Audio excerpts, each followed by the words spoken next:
ചെറുപുഴ ശ്രീ അയ്യപ്പ ക്ഷേത്രത്തിൽ പുത്തരി ആഘോഷം നടത്തി. ഉത്രാടനാളിലെ പുത്തരി ചടങ്ങിൽ നിറഞ്ഞ ഭക്തജന പങ്കാളിത്തമാണ് ക്ഷേത്രത്തിലുണ്ടായത്. ഈ വാർത്ത നിങ്ങൾക്കായി അവതരിപ്പിക്കുന്നത് പടിഞ്ഞാത്ത് ഗോൾഡൻ ഡയമണ്ട്സ്, ചെറുപുഴ, ആലക്കോട്, പാടിയൊട്ടിച്ചാൽ. ചെറുപുഴ ശ്രീ അയ്യപ്പ ക്ഷേത്രത്തിൽ പുത്തരി ആഘോഷം നടത്തി. ഉത്രാടനാളിലെ പുത്തരി ചടങ്ങിൽ നിറഞ്ഞ ഭക്തജന പങ്കാളിത്തമാണ് ക്ഷേത്രത്തിലുണ്ടായത്.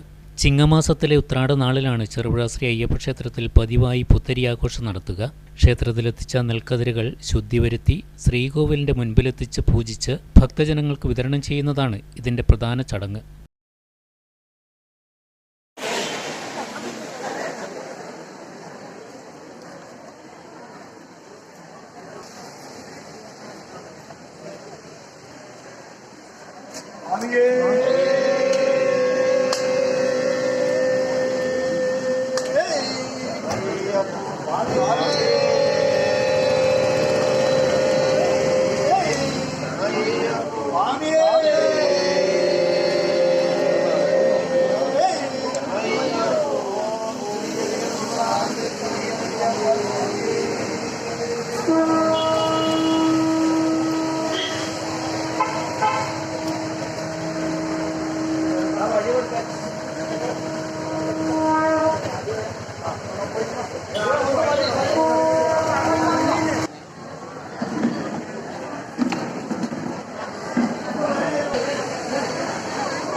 നിറയുടെ ഐശ്വര്യമായി കണക്കാക്കുന്ന പുത്തരി ഇലകളും വള്ളിയും കതിരിനൊപ്പം കൂട്ടിക്കെട്ടിയാണ് ഭക്തർ വീടുകളിലേക്ക് കൊണ്ടുപോവുക. വട്ടപ്പലം, ആൽ, അരയാൽ, മാവ്, നെല്ലി, മുളയില, വെള്ളിയില, സൂത്രവള്ളി, പുലിവള്ളി എന്നിവ ചേർത്ത് തെങ്ങിൻ പാന്തം കൊണ്ട് കൂട്ടിക്കെട്ടിയാണ് നിറയോലം കെട്ടുക.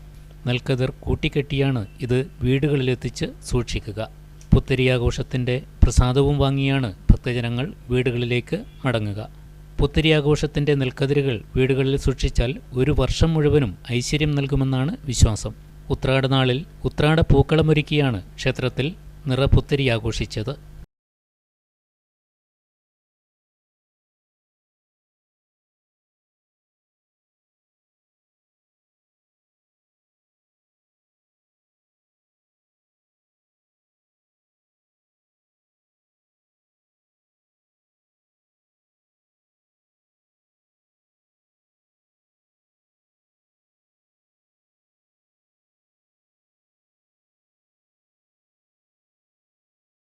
നിങ്ങൾ സ്വർണ്ണാഭരണങ്ങൾ വാങ്ങുമ്പോൾ വഞ്ചിതരാകാതിരിക്കാൻ ജാഗ്രത പാലിക്കുക.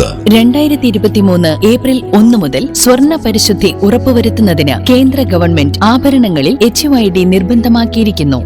100% ആഭരണങ്ങളും HUID മുദ്ര ചെയ്ത മലയോര മേഖലയിലെ ഒരേയൊരു jewellery Padinjath golden diamonds, Cherupuzha, Alakode, Padiyottuchal. Wholesale division, Thrissur.